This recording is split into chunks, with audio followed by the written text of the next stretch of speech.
Thank you very much. Thank you very, very much. Wow. And thank you, Dana. Thank you, Kid Rock, sometimes referred to as Bob. And thank you, Lee, right from the beginning. Thank you very much. What a talent. What a beautiful, beautiful song. Thank you. Friends, delegates, and fellow citizens, I stand before you this evening with a message of confidence, strength, and hope. 4 months from now, we will have an incredible victory, and we will begin the 4 greatest years in the history of our country. Together, we will launch a new era of safety, prosperity, and freedom for citizens of every race, religion, color, and creed. The discord and division in our society must be healed. We must heal it quickly. As Americans, we are bound together by a single fate and a shared destiny. We rise together or we fall apart. I am running to be president for all of America, not half of America, because there is no victory in winning for half of America. So tonight, with faith and devotion, I proudly accept your nomination for President of the United States. Thank you.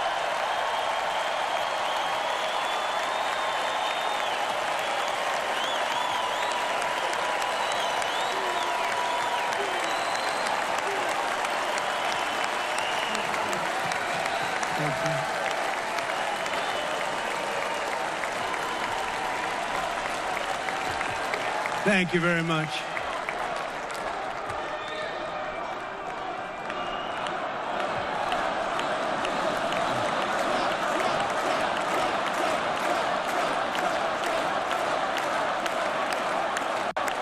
Thank you very much.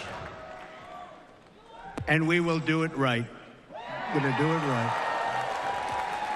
Let me begin this evening by expressing my gratitude to the American people for your outpouring of love and support following the assassination attempt at my rally on Saturday.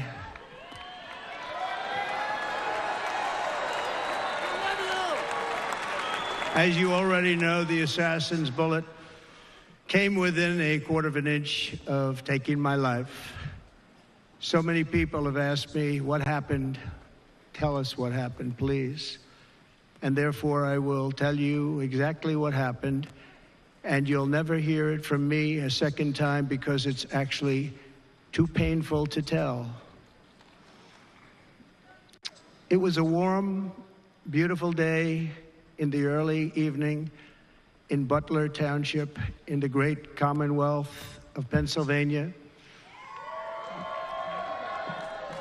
Music was loudly playing, and the campaign was doing really well. I went to the stage, and the crowd was cheering wildly. Everybody was happy. I began speaking very strongly, powerfully, and happily, because I was discussing the great job my administration did on immigration at the southern border. We were very proud of it.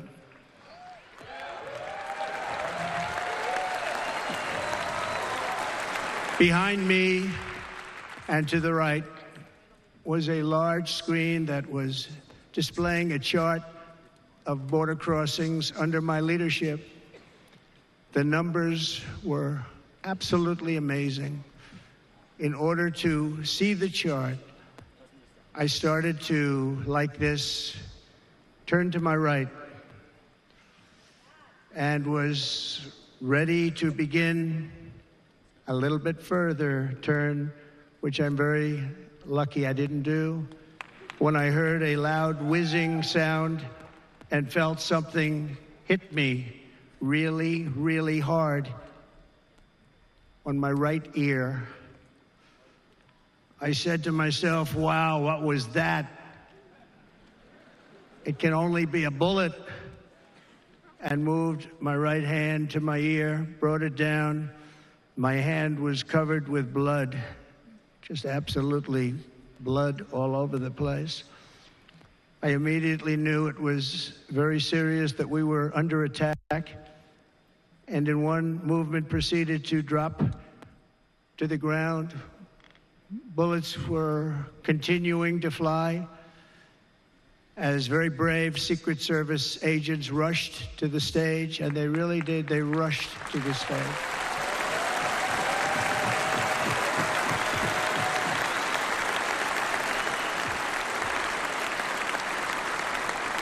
These are great people at great risk, I will tell you, and pounced on top of me so that I would be protected.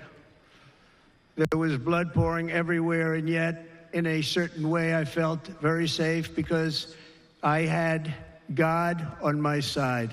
I felt that.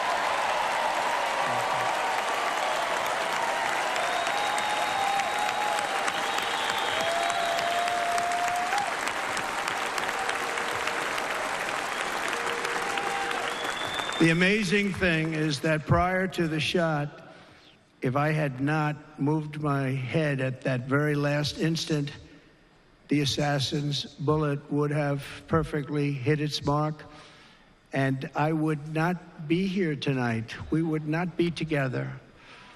The most incredible aspect of what took place on that terrible evening in the fading sun was actually seen later. In almost all cases, as you probably know, and when even a single bullet is fired, just a single bullet, and we had many bullets that were being fired, crowds run for the exits or stampede, but not in this case. It's very unusual.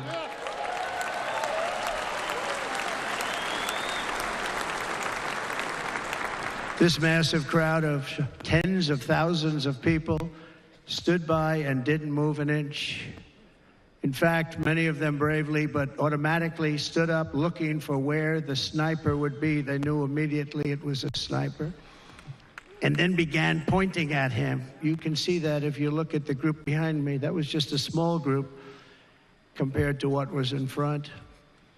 Nobody ran, and by not stampeding, many lives were saved. But that isn't the reason that they didn't move. The reason is that they knew I was in very serious trouble. They saw it. They saw me go down.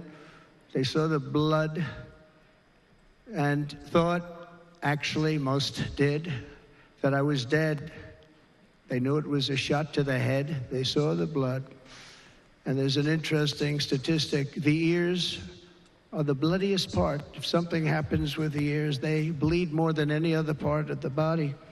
For whatever reason, the doctors told me that. I said, why is there so much blood? He said, it's the ears. They bleed more. So we learned something, but they just,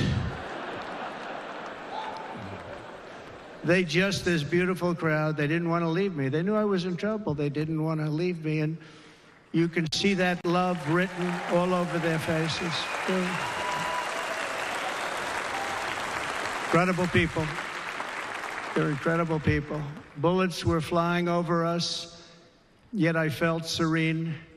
But now the Secret Service agents were putting themselves in peril. They were in very dangerous territory. Bullets were flying right over them, missing them by a very small amount of inches. And then it all stopped. Our Secret Service sniper, from a much greater distance and with only one bullet used, took the assassin's life, took him out.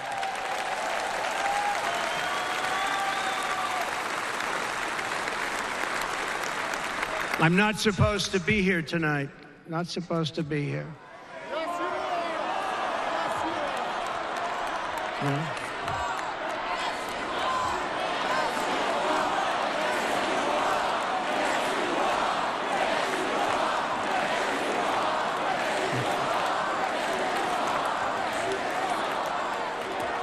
Thank you. But I'm not. And I'll tell you, I stand before you in this arena only by the grace of Almighty God.